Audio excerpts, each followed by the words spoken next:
সহ 16 দেশে আজ পবিত্র ঈদ উল ফিতর। ঐক্য অটুট রাখার আহ্বান প্রধান উপদেষ্টার।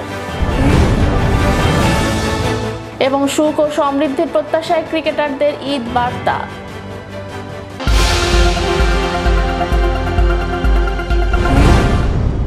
চাঁদ দেখা সাপেক্ষে রোববার পবিত্র ঈদ উল ফিতর উদযাপিত হয়েছে সৌদি আরব, সংযুক্ত আরব আমিরাত, কাতার, বাহরাইন ও কুয়েত সহ 11টি মুসলিম দেশে।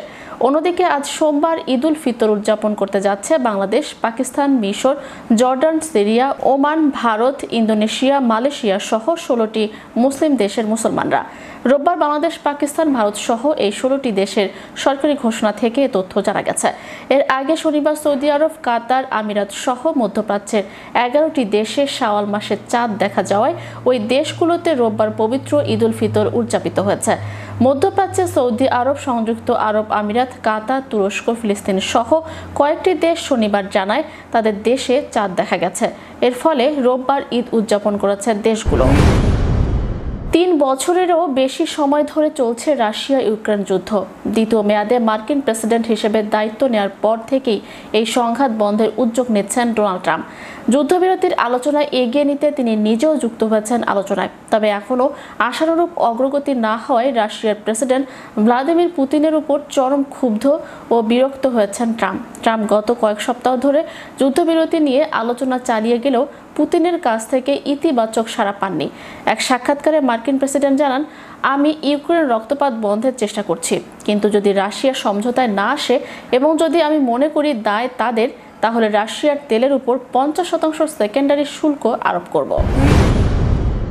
মিয়ানমারের সাগাইং শহরে 7.7 মাত্রার ভয়াবহ ভূমিকম্পের পর পুরো এলাকা মৃত্যুপুরীতে পরিণত হয়েছে। বাতাসে লাশের গন্ধ ভাসছে, ধ্বংসস্তূপের নিচে চাপা পড়েছে অসংখ্য প্রাণ। স্থানীয় বাসিন্দা থার নগে জানান, প্রতি ঝাপটায় মরদেহের গন্ধ নাকে আসছে। শুক্রবারের ভূমিকম্পে সবচেয়ে ক্ষতিগ্রস্ত এলাকা সাগাইং, যেখানে মৃতের সংখ্যা দ্রুত বাড়ছে।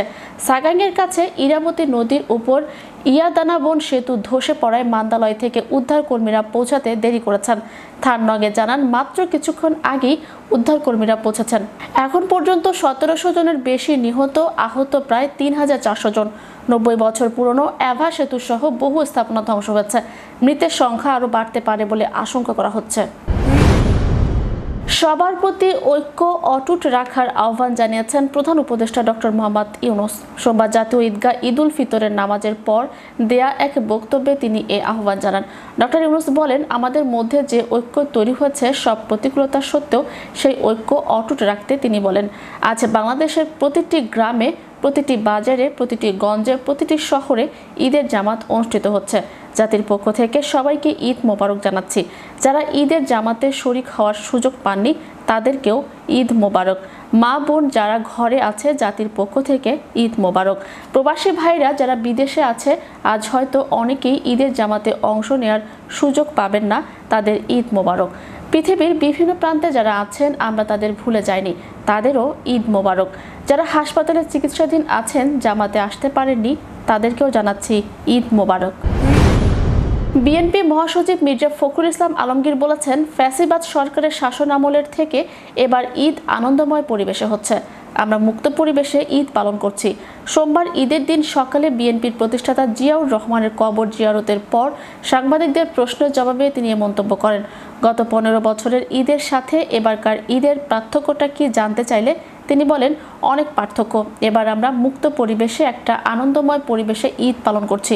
মির্জা ফখরুল বলেন, আজকের এই দিনে আমরা আশা করব যে যেই দায়িত্ব নিয়েছেন সেই দায়িত্বে সবাই সফল হবেন এবং বিশেষ করে অন্তর্বর্তীকালীন সরকার জনগণের কাছে তাদের দেয়া প্রতিশ্রুতি পালন করবেন।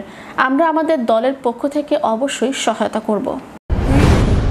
আগামীতে আরও বড় পরিসরে ঈদ উৎসবের আয়োজন করা হবে জানিয়ে স্থানীয় সরকার, পল্লী উন্নয়ন ও সমবায় মন্ত্রণালয়ের উপদেষ্টা আসিফ মাহমুদ সজীব ভূঁইয়া বলেছেন, ঈদের দিন ঘরে বসে আমাদের আর ঈদ পালন করতে হবে না।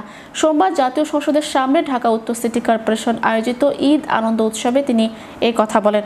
সবাইকে ঈদ উল ফিতরের শুভেচ্ছা জানিয়ে আসিফ মাহমুদ বলেন, আজকের এই আনন্দের দিনে আমি মনে করতে চাই সেসব শহীদ ভাইদের কথা, যাদের কারণে আজকের ঈদ এত আনন্দময় হয়েছে।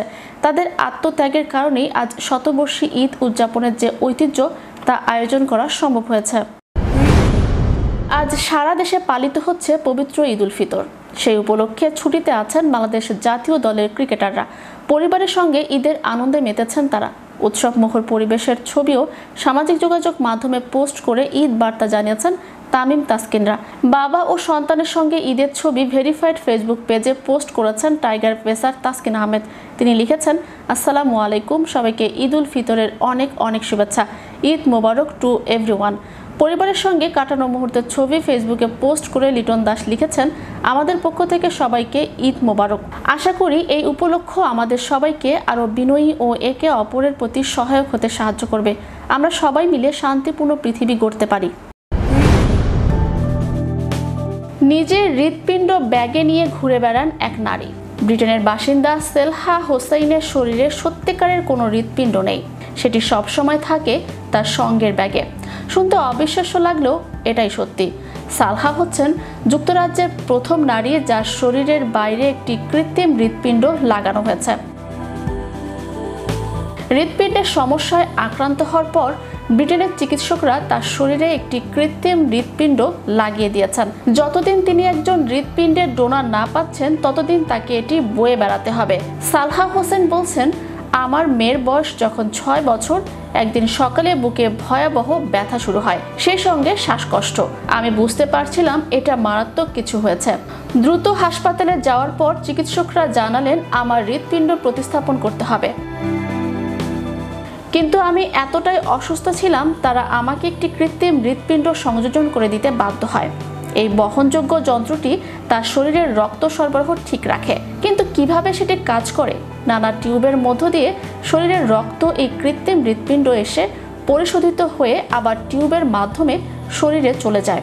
তার শরীরের ভেতরেও এরকম প্লাস্টিকের কৃত্রিম হৃৎপিণ্ড রয়েছে, যেগুলো সত্যিকারের হৃৎপিণ্ডের মতোই রক্ত পাম্প করে শরীরের নানা অঙ্গ প্রত্যঙ্গে পাঠিয়ে দেয়।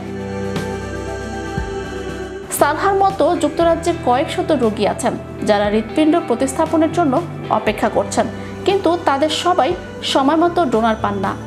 2016-17 সালে এরকম অপেক্ষার তালিকায় থাকা 40 জন রোগীর মৃত্যু হয়েছে। তবে কৃত্রিম হৃৎপিণ্ড স্থাপনের পর সালহার চিন্তাভাবনায় বড় পরিবর্তন এসেছে। মৃত্যুশয্যায় শুয়ে অনেক কিছুই আমি উপলব্ধি করতে পেরেছি। তার একটি হলো, যেসব বিষয় নিয়ে আমরা চিন্তা করি, এই যেমন বয়লার সমস্যা, গাড়ির সমস্যা বা মানুষের সমস্যা, এগুলো আসলে কিছুই না। আমি এখন জীবনকে আরো ভালোভাবে উপলব্ধি করতে শিখেছি, বলছেন সালহা হোসেন।